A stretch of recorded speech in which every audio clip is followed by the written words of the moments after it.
Hey, did you know that recovery from porn addiction can take a lot more than just quitting? Science shows that porn is highly addictive and can be totally devastating to a person's brain health and to their life. I'm Dr. Trish Leigh. Welcome back. In honor of Healthy Sexuality Month, I'm presenting a series to help you improve men's sexual health. And for this month, what we're going to talk about is primarily your sexual self and how that development was impacted by porn use, which led to compulsive masturbation, which likely has led to some sexual arousal dysfunction issues, sad, which then has likely led to either a current relationship having issues or difficulty finding and keeping a partner in a healthy sex life. So, I want to help you to be able to improve all of those things. So you'll notice that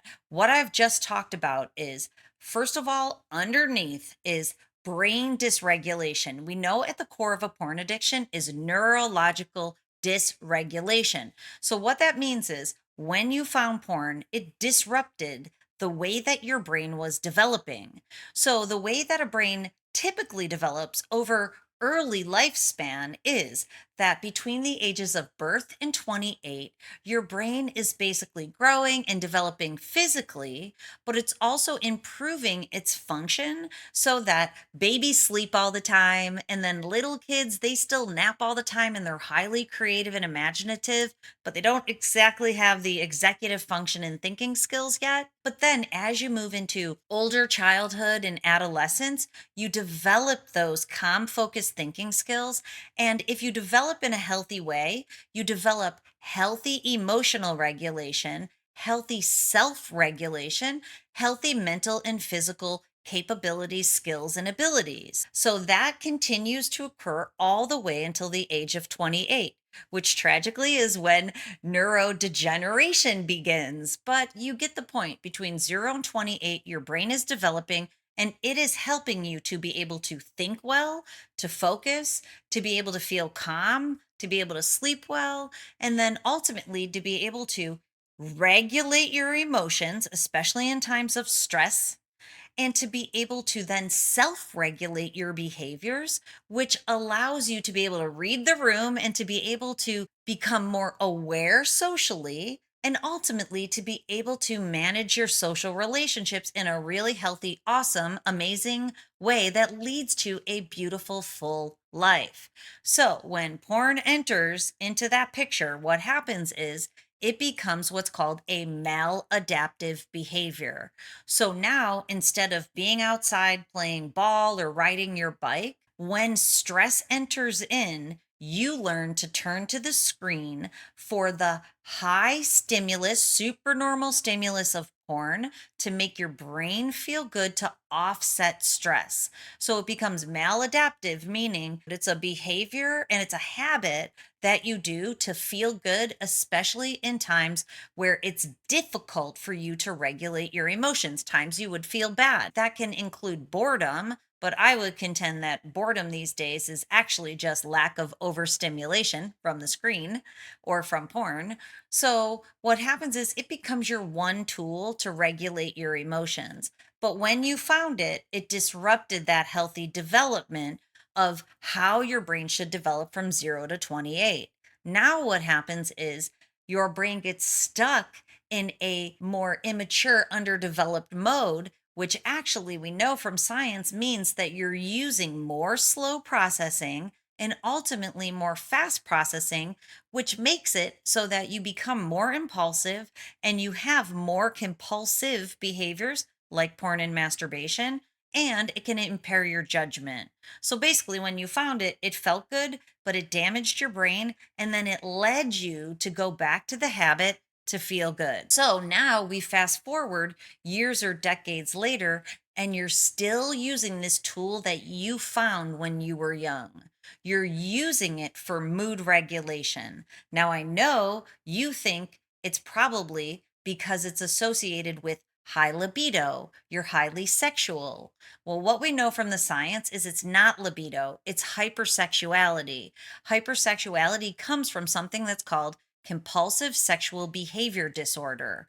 Basically, brain changes when you were young, usually, that lead to going back to sex often or thinking about sex often and needing high level stimuli from either porn, masturbation, or acting out in other sexual ways, many times with partners that are not an intimate partner, because we know intimacy disorder tends to be at the core of porn addiction too. So, the science behind porn addiction shows that the seeds of addiction were planted when you were young. And if you continue to go back to porn and coupled with masturbation, you watered those seeds over years or decades of your life. So now we fast forward to now, and your brain is using a new mode that will continue to push you back towards porn as it pulls you back because it's a super normal stimulus of very high dopamine. So your new brain performance pattern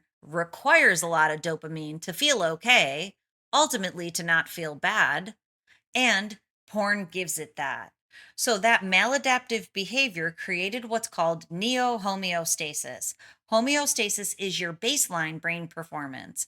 It would have been healthy had you not found porn, but instead now it's new homeostasis. It's changed baseline, a baseline that needs a lot of dopamine to not feel bad.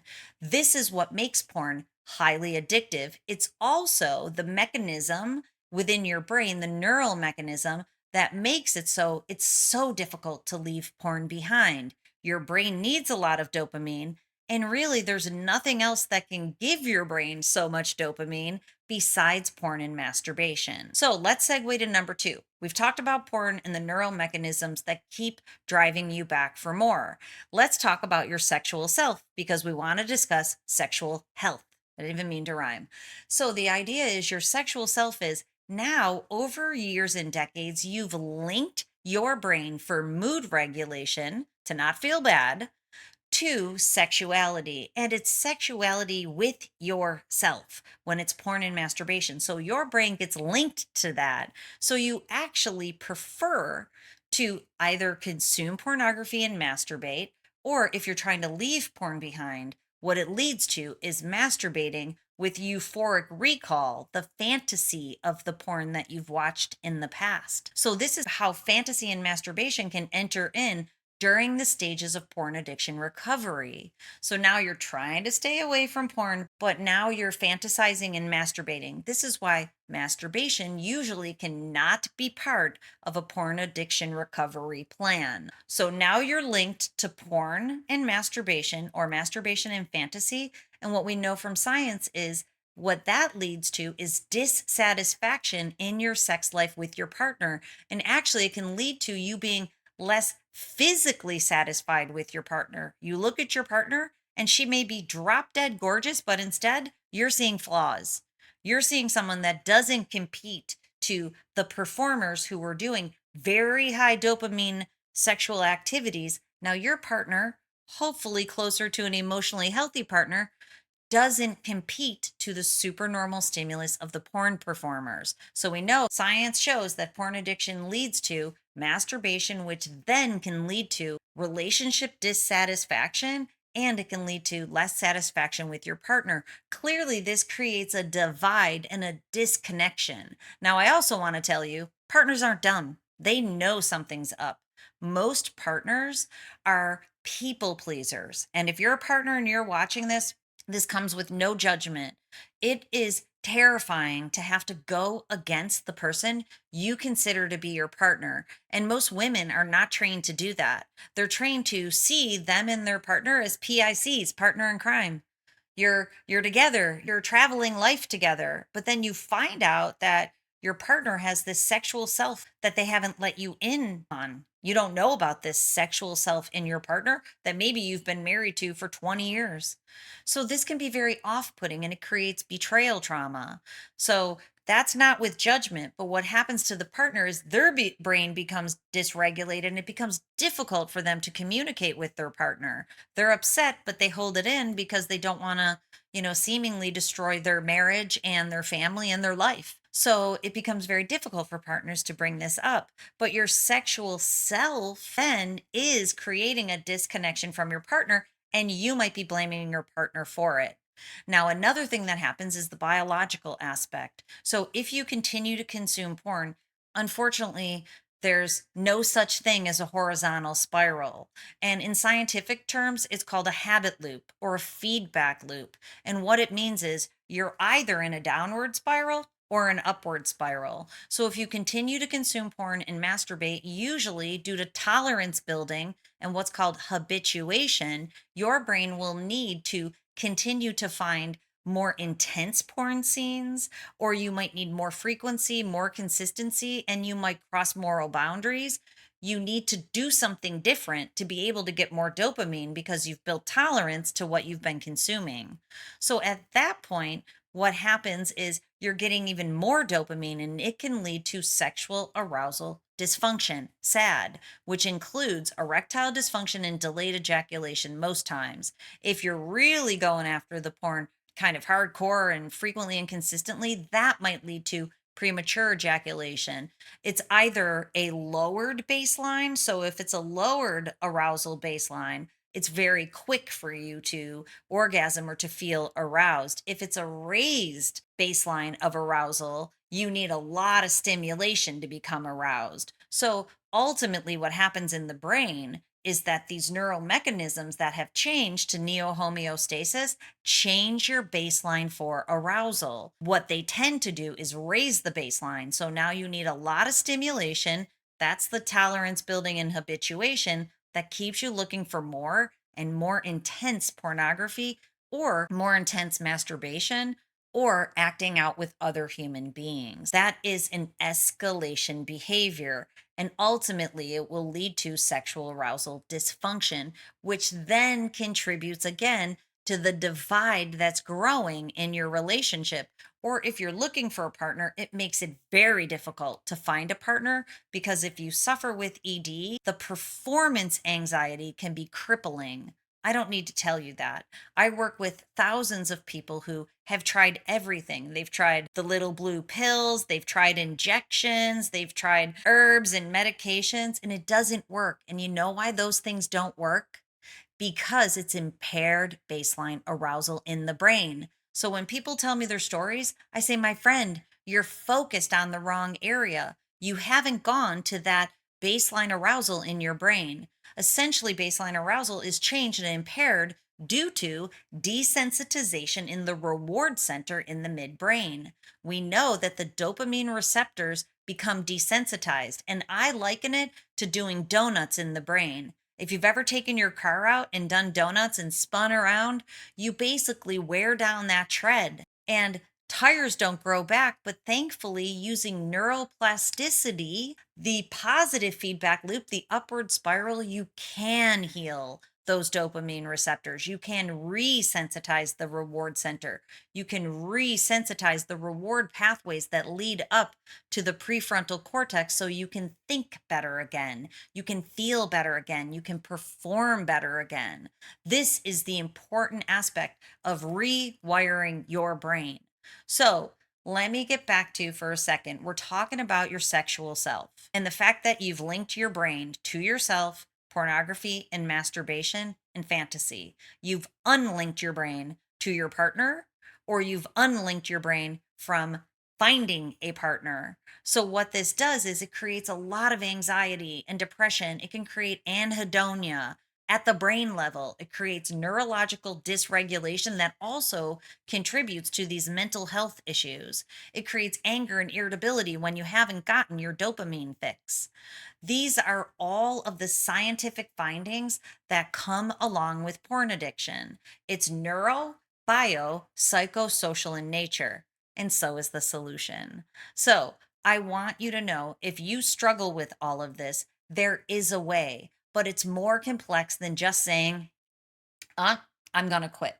It's much more complex. It's imperative that you have a scientific approach that has been put together by an architect. So if you want to build a home, you need an architect to set the plans for you because if you don't know how to build the foundation right to be able to have a lasting domicile for the rest of your life. So you need a plan because what we're doing here is we're building the home of the lifestyle that you're going to live for the rest of your life sans porn, without masturbation, unless you tell your partner about it, because there's no longer going to be any sexual self secrets. Now, you ask me why? Why would I ever tell my partner that I'm masturbating?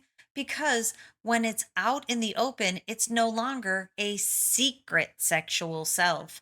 So when you become vulnerable, guess what happens? You become invulnerable. Nothing can hurt you. So if your partner loves you and respects you and understands that you're going to engage in a masturbation meditation with no fantasy, with no porn, and with no dissociation, then your partner can respect that and understand that that's part of your sexual self if you're able to pull it off. That's a risky one, and I have other videos on that. But the idea is there's no longer hiding anything. That gets rid of the shame and the guilt. It regulates your brain, and you can walk through the world confidently. And then when you heal your brain, you don't need porn anymore. So, how do you resensitize the reward center? How do you get those reward pathways firing again? And how do you fire up the prefrontal cortex? Well, you can use your mind and your body. That's all the strategies that I've put together in Porn Free Brain Forever.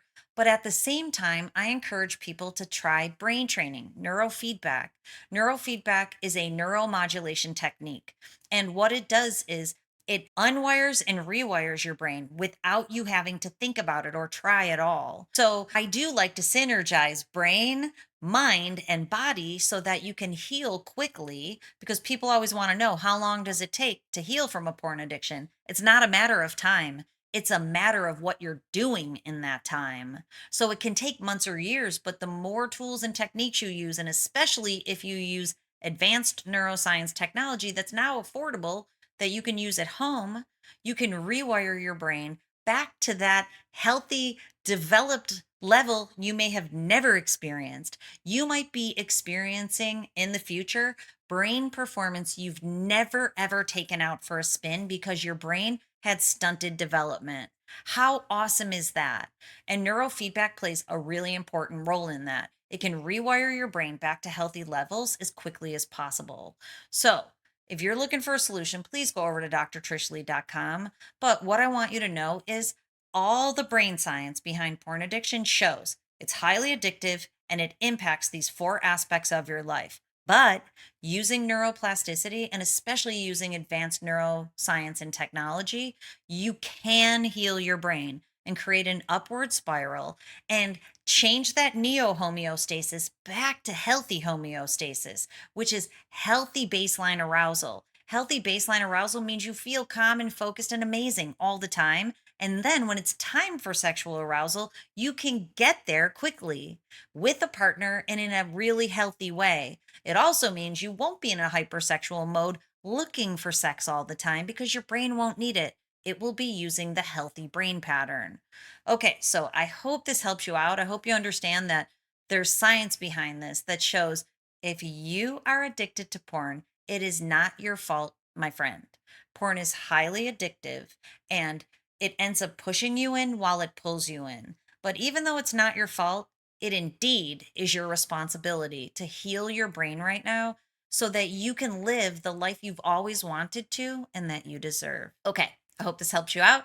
And please go over to drtrishleigh.com if you're interested in Porn Free Brain Forever. Sign up immediately. It is the comprehensive program that you need to succeed. It's the plan.